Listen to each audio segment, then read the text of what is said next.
You guys have been asking for a long time to see where I store all my stupidly massive scenery, and today is the day because we have got to go and dig out possibly my favorite piece of scenery I have ever made. But I gotta tell you folks, it is absolutely buried. Yes, at long last we are finally returning to the most complex and detailed build in Zorpazorp history, the fortress of the necromancer, Dol Guldur.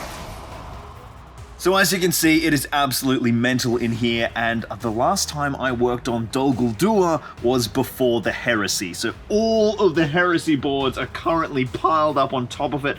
And to be perfectly honest, I'm not actually sure where the Dol Guldur board is. So it's time to start ripping this stuff out, digging our way through, and trying to find all the pieces we need to get going with this build. In just a few months, we're making the huge move all the way to Middle-earth in New Zealand. So every project that is half started like Dol Guldur needs to be finished and filmed out before they all get left behind here in Australia. So stay tuned for a video in a few weeks where I'm going to sort through my entire collection and sell off a bunch of scenery. So I've made it a little bit further into the unit now, and it's amazing. This place is basically like a big time capsule for the channel. There's bits of builds all over the place, more recent stuff up the front like Osgiliath, the Imperial Palace, and then all the old stuff mixed through as we go deeper back. Pelennor, there's old Edoras, even Arnor and Weathertop and Mines of Moria up the back there. Minas Tirith just all over the place. So it's kind of interesting to see all these bits and pieces and even things that aren't even started yet. We're going to be revisiting in here much more a lot sooner, but most conveniently,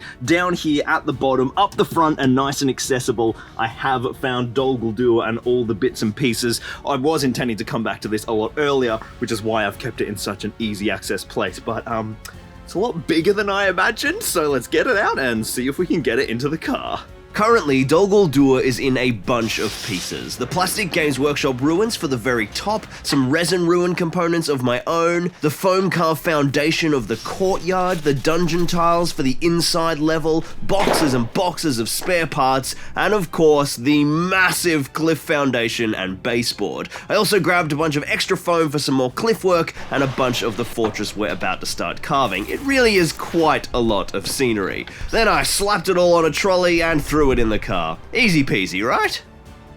So it doesn't fit. I can get this top bit in if I do it upside down, but these little guys down here are causing big problems.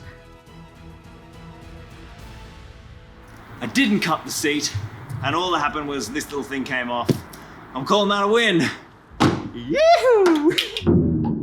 Well, that was a mission, but after a nice slow and steady journey back to the workshop, I slapped all the parts together just to remind me what this thing even looked like. I really did forget just how big this thing is. Bringing it into my tiny workshop setup that I have at the moment, it is overwhelming, and there is a lot left to do, and it's only going to get bigger. So, I think my goal for this video is to try and get all of this completely built so it's ready for paint. So what does that mean? We need another big tower coming up here. This is the tower that the Necromancer spawns on and blows up, and it sort of connects down with another stairwell to this courtyard to make that kind of full playable circuit from the film. There's another big tower here that connects our two Dol Guldur pieces, so that's got to all be sculpted to go up and really build that imposing jagged silhouette that Dol Guldur is sort of most famous for. There's a little bit of work around the back, and then there's the full interior dungeon, the big modular dungeon. See, I've got all these little triangle tiles so that the dungeon could be different every time we play. That's all got to be done as well. So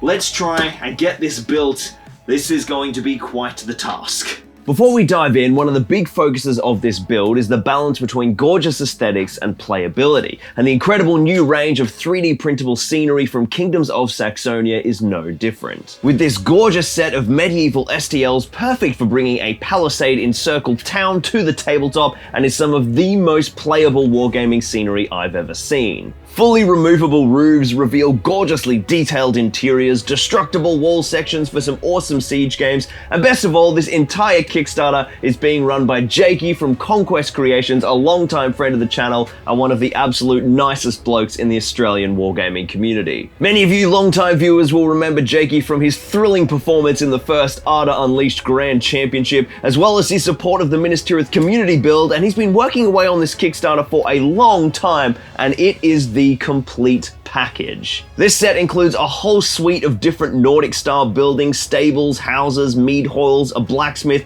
with optional stone plinth flooring, as well as a whole host of juicy scatter, low walls, barrels and crates to really bring your busy town to life. But my absolute favorite is the awesome palisade fortifications that can be configured into any shape imaginable, including an epic gatehouse which is going to make the perfect centerpiece for your layout. But if you need to bust in, you can just blow them up and surge the breach. How cool would this scenery look in a battle report? If you want to find out, Jakey has just uploaded one over on Conquest Creations, linked above, so that you can check out how the scenery plays. And if you want to go and support Kingdoms of Saxonia, go and check out the Kickstarter link down in the description. Jakey's a huge friend of the channel, so go and show him some love. And thank you so much for the sponsor, dude.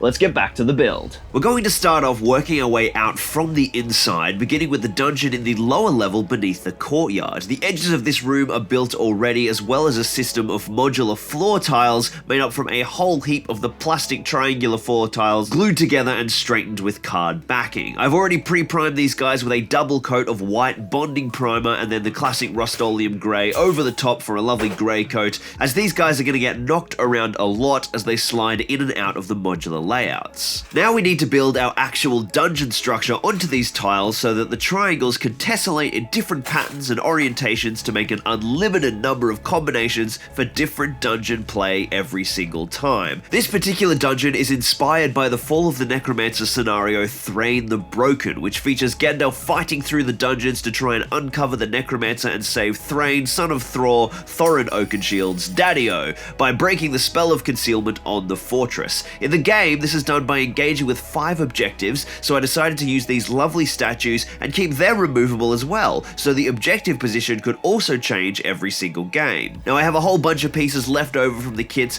that the Middle-earth team sent me last year, so I started experimenting with the types of shapes I could build on the tiles that would work nicely for gameplay and still allow the tiles to be modular, and I quickly realized I couldn't put any walls on the edges of each triangle. They had to be within that outer limit, so quite often some smaller intact triangles with a mix of archways and walls was the way to go. This was a really fun organic process, combining lots of little doorways and archways and the iron bar gate wall tile, which I haven't used at all yet in the build, to save them all for this dungeon to create some lovely little prison cells. It really was a lot of fun. This part of the build is definitely prioritizing gameplay over aesthetic, as some of the joins with all the little tile tabs have to remain exposed, because if you kind of cover them up with their pillar dressings, then the actual tiles won't tessellate properly, they bump up against each other. I could shave that all back, of course, and recarve all of that exposed plastic into stonework, but I just don't think it's worth it for a space that's so intensely focused on gameplay and can't be seen from the outside anyway when the full board is in display mode. I did for a moment experiment with improving the aesthetic by putting ruined sections across the top, as I thought I had enough clearance with the cavity underneath the foundation, but I soon realized that wasn't the case. I just had to stick with it all being one level, but it still looks great, and I can't wait to do all the fine detailing. The last step to finish off this interior dungeon was a heap of plaster rock molds, which I tacked in place with hot glue and PVA, and then of course blended together with modeling compound. If you want to see some more details on this process, check out the last episode on this build, linked above, where we did the massive exterior cliff face. And with that, the inside dungeon is done for the time being. Now it's time to jump up onto one of the big flashy bits upstairs, and we're going to start with the massive tower at the back of the courtyard. Now I actually began this build live on stream right here on the main channel, so you're welcome to check that out, linked above. But essentially, we've got a foundation for the tower that's made up from resin casts of an old project I had to hand, and we need to continue that tower upwards and blend it into the aesthetics of the existing build. The main job of this piece is to begin to capture that iconic silhouette of jagged, crumbling towers thrusting high into the sky that Dol Guldur is so well known for. I started by cutting down a bunch of XPS foam into sheets the same thickness as the wall, just over a centimeter, and mocked up a general shape of the tower with mounting pegs drilled down into the resin foundation for a strong bond between the resin and foam components, and then set about a big old brick carving session, creating a varied brickwork pattern of various brick sizes for some visual interest. Once all the panels were carved with the primary pattern, I threw it together and whacked it on the board, and realized it kind of felt too disparate from the intense detailing and patterning of the GW kits that it was sitting right behind. It just sort of felt like this huge flat wall of brickwork. So to bring these two elements together, I decided to add a little balcony archway into the flat face using some of the Dol Guldur plastic kits. I still had one spare spiky angular arch, and using that as a focal point to tie into the courtyard below, I fleshed out that nice upper story window looking down onto the courtyard. Originally I made it bigger, but decided closer to the size of the hexagonal chambers below was more in keeping with that theme, and then chiseled out some mounting grooves into that rock face and secured it in place with foam-safe epoxy. With that piece in, I set about gluing the rest of the tower together again with 5-minute epoxy, which was life-saving during this process. It made it so fast to assemble. Each joint had some toothpick physical bonds as well, and I used masking tape to clamp it all in place as it dried. I still don't feel like this piece really belongs in the build, so I added a bunch of extra ornamentation with a few pillar details from the plastic kits creating vertical lines up the structure, as well as an interior broken stairwell and some edge detailing to give it a little more zest, as well as hide the join between the resin and foam components. To be honest, I'm still not really that happy with this tower, and I think it needs more work, but I'm a little bit stumped at the moment. The answer is probably to just add more and more and more, building up layers and depths until it matches the kind of busyness of the plastic kits, but for now, I'm just gonna move on. Throw any ideas you have in the comments below, and in general, any ideas for the board as a whole. To continue our epic silhouette of stone spires, it was time to knock over the final large tower of this first portion of the build, the platform that Gandalf is tortured on by the Keeper of the Dungeons before he's rescued by Galadriel. This tower goes at the very front of the layout, right at the apex of that courtyard triangle, and will frame that central courtyard beautifully. First, we need to build up the foundation and the rocky outcrop upon which it is constructed, so I sliced up a few more pieces of expanded polystyrene and mounted them together with wooden skewers and Geek Gaming Highborn PVA. To start building up the undulating ground around the fortress, I threw down some more sheets of poly cut in a gradient, which is going to save on modeling compound when I'm doing the landforming later on, which is great for saving cash as well as weight on the total board. Then we're back to the cliff face game. This time I didn't even bother using any PVA, I just tacked everything in place with hot glue, just letting the glue cool slightly so it actually bonded to the poly and didn't just melt it due to the heat. These won't hold in place forever like this, but they're about to be slathered in modeling compound, so soon they'll be rock solid. Before I could finish that rock face, I realized I needed to work out how the tower would integrate into the cliffs, so I started planning my final tower structure and decided to begin by once again recycling a whole bunch of my old resin cast scenery. I smashed up these old scatter buildings and cannibalized the parts into an interesting structure that could feed up into that mini courtyard above, which I knew would be sort of like a hexagon due to the reference images, and then I glued that all together with 5-minute epoxy resin. With the shape of the lower tower established, I grabbed a sheet of carvable expanded polystyrene and started cutting out a foundation. Once the shape was cut out, I detailed all of the edges with stonework, cut out a few extra supporting components to mesh with the cliffs below, before texturing the upper face with a nice floor pattern reminiscent of the main central courtyard. It's really important to try and tie the build together as much as possible with lots of cohesive thematic elements, as we're essentially bashing the plastic kits and heaps of scratch carved foam into one unified structure.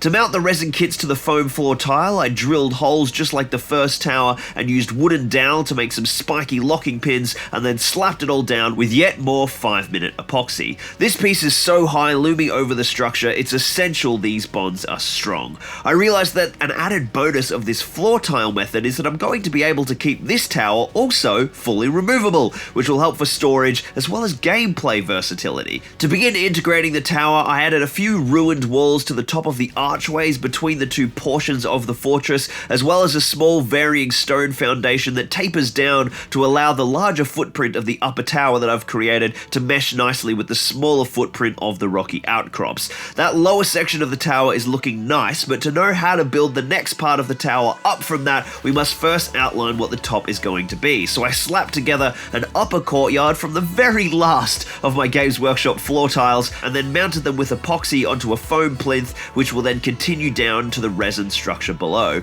I carved a whole bunch of strangely shaped tapering and chamfered walls to join these two shapes of our lower and upper tower together, combining the new carved sections with an old resin archway to keep blending those motifs, and then started adding some details to the very top, matching what we see in the film, such as the stairs that lead to nowhere and that key archway over the primary stairway that Galadriel enters through. Later on, I'll add some more specific details like Gandalf's torture cage and the plinth the keeper of the dungeon tries to cut off Gandalf's elven ring, Narya. I also glued together 4 of my old resin stairs to make that massive central stairwell to join this upper courtyard to the courtyard below. And then just to neaten up the structure, I added some trim around the edges of the floor tiles to really make that transition between the Dol Guldur plastic elements from GW and the foam carved sections below completely seamless. This setup has also enabled me to keep this upper courtyard modular too, so I can access the inside of this new tower. With so many cool stairs, there's going to be some really great gameplay opportunities in there.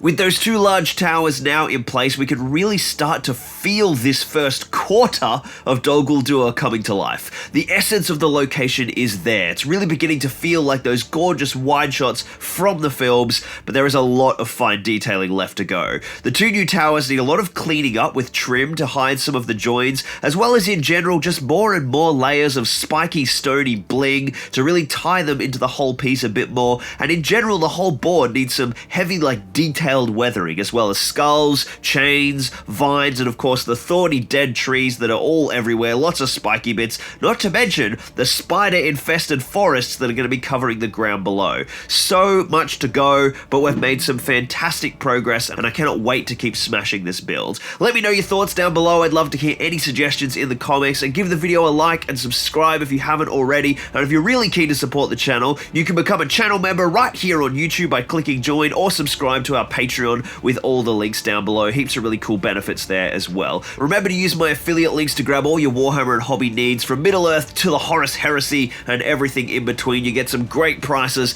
and of course it sends some dollary dues back to support the channel as well. We've just brought on affiliates for New Zealand as well as Canada with the amazing folks over at Torchlight Games and Hobbies, as well as our usual affiliates in the US, UK, EU, and of course Gap Games here in Australia. Thank you so much for watching, guys, and stay tuned. There is a whole lot more Middle-earth to come. Lockie out.